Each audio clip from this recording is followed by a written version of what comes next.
Good morning mga kamisis. So ayan mga kamisis, nagising na ako niyan kanina pero inaantok pa ako, parang tinatamad pa akong magkikilo. So nagtry akong matulog ulit, pinipilit ko yung sarili ko pero hindi ako makatulog mga kamisis. So ayan, tupiin na natin tong aking hinigaan. Ang dami naming pamunas. Ayan, kaya dami naming labahan dahil sa pamunas. Ano ba yan? Ayan po, na-stress ako. Kaaga-aga ang stress. Kasi may nag-cash out ng napakalaking halaga sa GCash. So, ayan, wala na akong puhunan kasi may pinagamitan ako ng pera. Buti pa si Muni, walang problema. Diba mga kamisis? So, ayan. Tupi-tupi na lang ako, pilitin natin na i-move on ang araw kahit nakaka-stress kasi wala naman tayo magagawa, ganyan talaga ang buhay. May minsan talagang may umaga na kaaga-aga kagigising mo pa lang ay magkakaproblema ka na, problema agad yung bubungad sa'yo.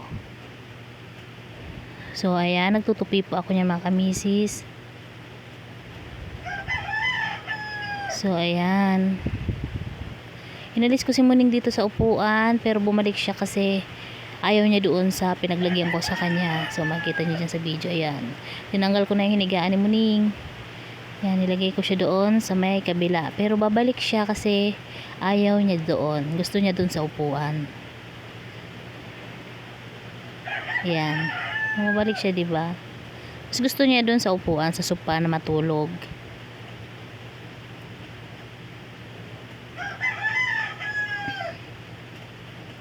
Ay nako, yan talaga ang buhay. Ako araw-araw kong ginagawa yung pag-ayos ng upuan, paglinis ng kalat. Ganyan talaga ang buhay natin mga misis. So ayan, isip-isip muna ako. Ayan mga misis, dami kong aga-aga, dami ko nang iniisip. So ayan, dami kong problema kung paano, bakit, ano, paano, bakit. Ulit-ulit na lang ganun.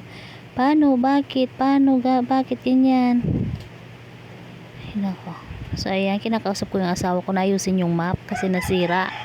Kasi malagkit yung sahig, so kailangan natin i-map. Pag nagmamap ako ay nilagyan ko ng Clorox kasi okay naman yung kapag puti yung sahig kasi mas naalis yung mga dumi, mga mancha kapag nilagyan natin ng Clorox. So ayun nga, nasira, hindi ako nakapag-map kaya pinapaayos ko sa kanya, pinapagawan ko ng paraan kung paano ko magagamit yung map. So ayan si Muning, tingnan nyo, pa chill lang yan. So gusto niya talaga lagi siyang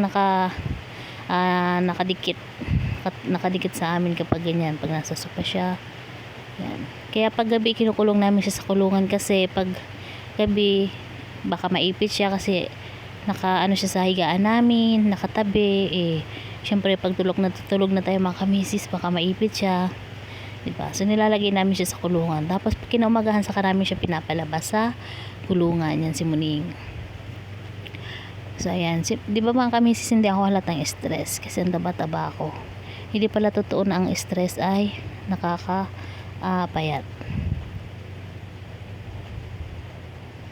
So ayan, kala nyo ako ay pa-relax lamang pero ang dami ko po niyang iniisip. Kaaga-aga, umagang-umaga, ang dami ko kaagad problema.